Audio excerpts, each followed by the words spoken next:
कक्षा 11 के हमारे सभी बच्चों का 21 मार्च के दिन एग्जाम है और उसी श्रृंखला में मैंने आपको 3 पेपर ऑलरेडी करा दिए हैं। ये आपका चौथा पेपर है क्योंकि हर जिले में अलग अलग तरह के प्रश्न पत्र आ रहे हैं, ना जाने कौन सा आपका पेपर आएगा। चलिए तो शुरू करते हैं, बढ़िया से अपन सॉल्यूशन के साथ इसको समझेंगे, है ना। 7 ग्राम नाइट्रोजन गैस का एनटीपी पर आयतन होगा 22.4 लीटर। 3P कक्षक में कितने त्रिज्यीय नोड होते हैं? तो 3। निम्न में से किसमें सर्वाधिक सहसंयोजी गुण होते हैं? मैग्नीशियम क्लोराइड में। इनमें से कौन सा हाइड्राइड इलेक्ट्रॉन परिशुद्ध हाइड्राइड है? CH4। त्रिकेंद्रित 2 इलेक्ट्रॉन बंध किसमें उपस्थित है? तो B2H6 में। निम्न में से किसमें ज्यामितीय समावयवता होती है? तो ब्यूटेन में।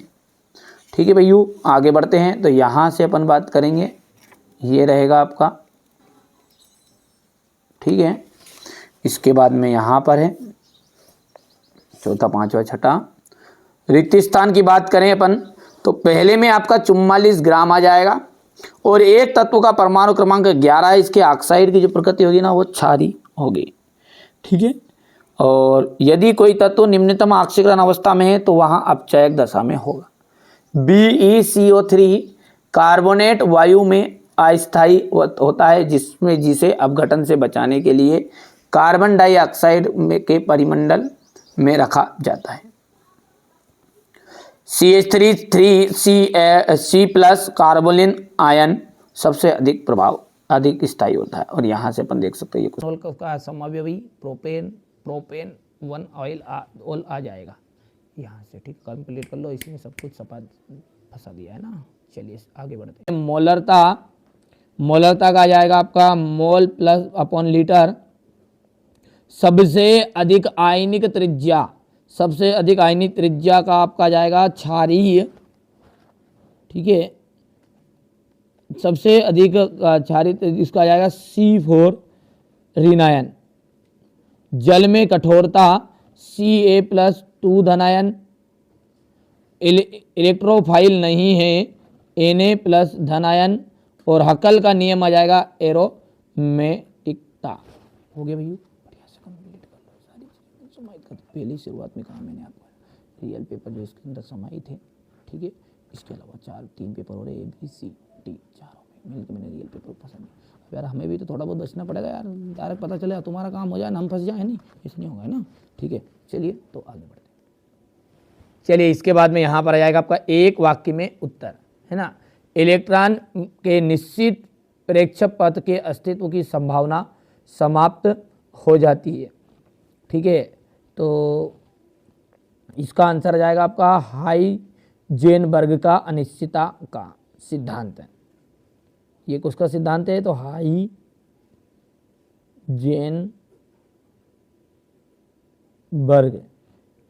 का अनिश्चितता का सिद्धांत है, ठीक है भैया। इसके बाद में अपन आगे बढ़ेंगे तो किस एंथैल्पी का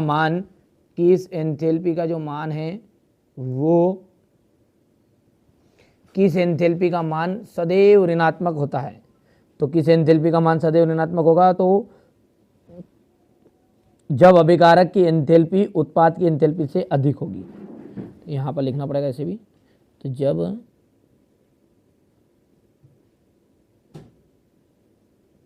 अभिकारक की एंथैल्पी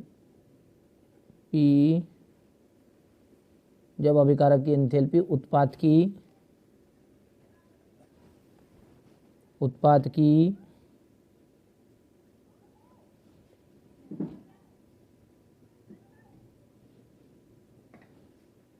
एंथैल्पी से अधिक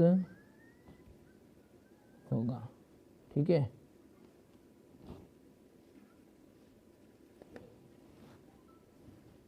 चलिए इसके बाद में अपन आगे बढ़ते हैं। भारी जल को जल से किस प्रकार प्राप्त किया जाता है? तो जल में निरंतर विद्युत विच्छेद द्वारा। तो यहाँ पर ये जो तीसरा है ना, ये तीसरा मैं यहाँ पर लिख देता हूँ ना। तो जल के निरंतर विद्युत विच्छेद द्वारा। अब चौथा ध्यान से देखना है। चौथा क्या कह रहा अपना, क्लोरोफिल में पाए जाने वाला क्षारीय मृदा तत्व कौन सा है, तो मैग्नीशियम है Mg। और पांचवा है सहसंयोजक, ये थोड़ा सा इधर कर देंगे ना, मैंने ध्यान नहीं दिया था, इधर दे लो। और सहसंयोजन बंध में समांतर विलयन से बनता है तो मुक्त। और यहाँ पर अपन इसको क्वेश्चन नंबर 4 को देखेंगे ध्यान से, ये इतना हो गया है। क्वेश्चन नंबर 5 की अपन बात करेंगे तो यहाँ पर क्वेश्चन नंबर 5 को ध्यान से देखना है, ये सत्य असत्य रहेगा। स्थिर अनुपात का नियम सभी प्रकार के यौगिकों के लिए मान्य है, ये हो जाएगा आपका असत्य। ठीक है, चलिए दूसरा देखिएगा, अबाउट सिद्धांत में परमाणु में प्रोटॉन के वितरण से संबंधित है, तो ये दूसरा भी आपका असत्य रहेगा। तीसरा जो है वो आपका असत्य रहने वाला है। चौथा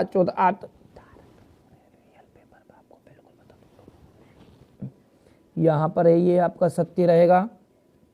पांचवा सत्य है और छठा भी सत्य रहेगा। हमारे बच्चों को कोई दिक्कत नहीं आए इसलिए मेहनत कर रहे हैं। ठीक है, अपना काम बनता भाड़ में जाए जनता, ऐसा काम रखो। ठीक है, आपका काम चुपचाप कर दूंगा मैं। ठीक है, घबराओ मत आप, थे ना भैया, ये मैं जिन पे इशारा कर दूँ ना वो कर लेना आप तो कंप्लीट, ये बात है। मारो गोली इनको तो। ठीक है, चलो हटाओ इनको तो। यहाँ से ग्राम आणविक द्रव्यमान की परिभाषा करके जाना है। ठीक है, यहाँ पर इसका ये प्रोटॉन के लक्षण कर लीजिएगा ना, प्रोटॉन के लक्षण पूरे आएंगे। धन आयन की आयनिक त्रिज्या और परमाणु की त्रिज्या से कम होती है, क्यों करना है भैयू। एस ब्लॉक के तत्व किसे कहते हैं, इसके गुण लिखिएगा। आयनन एंथैल्पी की इलेक्ट्रॉन बिंदुता को समझाइएगा। ठीक है, द्विध्रुव आघूर्ण से आप क्या समझते हैं, एंट्रोपी की परिभाषा लिखिए। ठीक है, क्रोमेटोग्राफी किसे कहते हैं, क्रियात्मक समूह समावयवता किसे कहा जाता है, ज्यामितीय समावयवता किस प्रकार यौगिकों में पाई जाती है, उदाहरण सहित आपको बताना है। फ्रीडल क्राफ्ट अभिक्रिया को समीकरण सहित बताइए। सतलीय नियम पर आधारित किसी उत्क्रमणीय अभिक्रिया का साम्यावस्था पर प्रभाव, साम्यावस्था पर पड़ने वाले प्रभाव को लिखिएगा। यहाँ से अपन देख सकते हैं ये क्वेश्चन नंबर आपका इसका अथवा रहेगा। अपचयन व अवकरण प्रक्रम किसे कहते हैं, उदाहरण सहित समझाइए। इलेक्ट्रोड विभव